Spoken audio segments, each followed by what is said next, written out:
Alamak, the Falsafah assignment. Why is it your game? Man, Falsafah, I just got no time lah. We got 15 minutes. Only 14. 14. Now we got already on. Wait, don't know eh. Now we got 15. No. Check.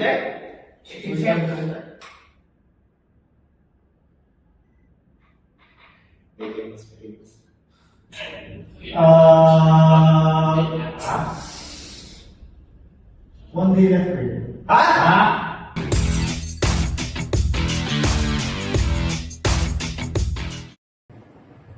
Our question is to compare the philosophical ideas between China and the United States. Our task was simple.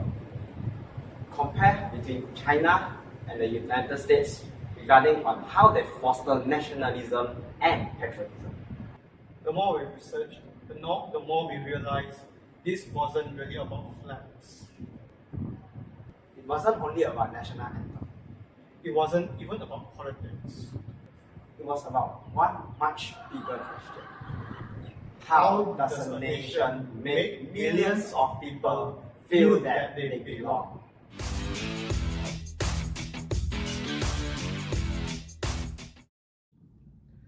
If we want to understand patriotism, we have to start long before either country became what it is today. Which book should we start with first? Let's start with this first, since this has a fewer page. Actually, let's open both.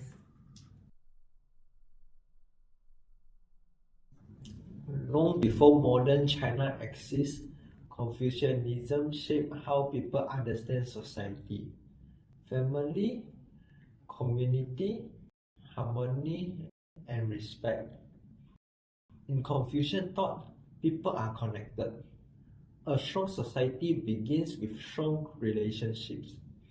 China's traditional culture was deeply influenced by Confucianism.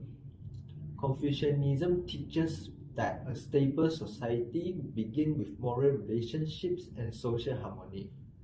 Across the world, a different philosophy was taking shape. Thinkers like John Locke argued that individuals possess natural rights.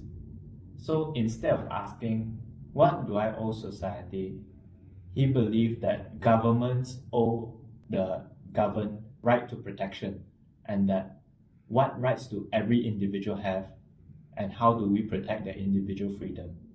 Right from the beginning, China wanted to focus on harmony, while America wanted to focus on liberty. So does that mean that one cares more about unity and another cares more about individuals? Exactly. Both want to build strong nations. They just have different ideologies and believe that the best way to achieve nation building is different.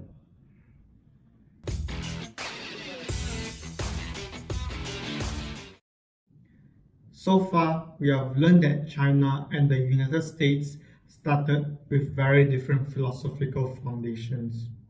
But ideas alone don't build nations. So what transforms philosophy into national identity? After the founding of the People's Republic of China in 1949, the country's priorities changed. As the new government saw the unity of country, the Marxism, Leninism, and Mao Zedong thought became the dominant guiding philosophies. During the Mao era, Confucianism did not just disappear from Chinese history, but was heavily criticized and viewed as part of the old social order. It was revolutionary ideas, not traditional values, that become the focus of nation building. While China was redefining itself through revolution, America faced a different challenge: the Civil War. The Civil War threatened to divide the country.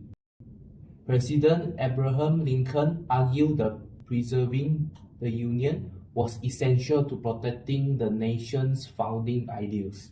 It also meant protecting the principles the country believed it was founded upon. So both countries faced moments that could have divided them, but they responded differently. In China, unity came through revolutionary ideology and collective goals. In the United States, unity was tied to preserving constitutional principles and individual rights. Neither country abandoned patriotism. They simply defined it differently.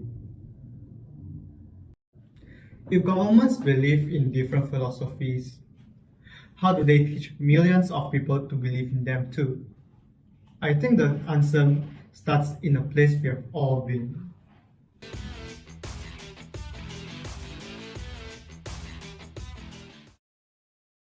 I think everyone learns to love their country differently.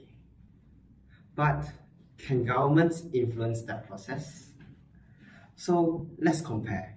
In China, patriotic education is considered part of national development. Schools do more than teach academic knowledge, and they also help students understand national history, cultural traditions, and collective responsibility. Education isn't only about passing exams, it also helps shape the national identity. Well, the United States also teaches patriotism, but the approach is different. American civic education places greater emphasis on constitutional values, democratic participation, and individual rights. Students are encouraged to think for themselves. So the goal of civic education is not only to understand the nation, but also to participate in it.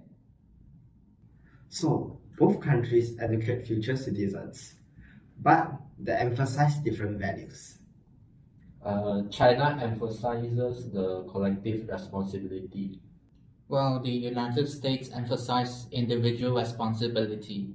But responsibilities are important in both.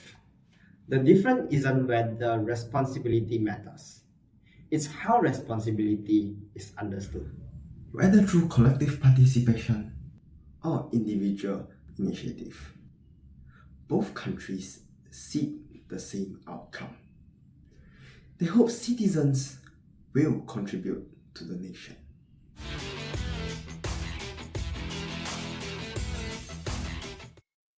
So, we have looked at history and we have looked at each country's philosophy. But the question still remains, what is the better country? I think China's approach creates a stronger unity, but America's emphasis on individual freedom encourages innovation. However, freedom demands people alike, and too much unity can sometimes limit different opinions. China philosophy developed from its own history. It values the social harmony and collective responsibility. The United States developed under different historical conditions, so it emphasizes on liberty and individual rights. I think we all make one mistake. We keep thinking which country is better. But that is not the purpose of research. So, which one should the country choose? Maybe this isn't a choice. Perhaps every nation spends its own history trying to find its own balance. Throughout history, different societies face different challenges, and they have come up with different answers. But every answer had the same goal: to build a nation. China and the United States follow different paths. They were shaped by different history. they embrace different philosophies. They taught patriotism differently. They build national identity differently.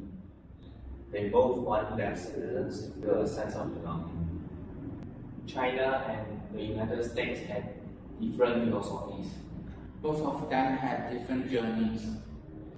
Both had one shared purpose. To build a better country.